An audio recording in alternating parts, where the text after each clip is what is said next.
Nakatakdang magsagawa ng pagsusuri ang mga otoridad sa Baguio City para matukoy ang structural integrity ng nasunog na bahagi ng Maharlika Livelihood Center.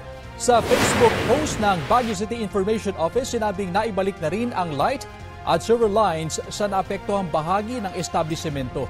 Nagpaabot na rin ng tulong ang LGU at DSWD. Ayon sa mga otoridad, nagsimula ang sunog kahapon sa parking area ng gusali at kumalat sa ilang stall.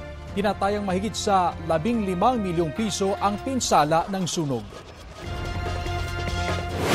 Kapuso, alamin ang maiinit na balita. Bisitahin at mag-subscribe sa GMA Integrated News sa YouTube.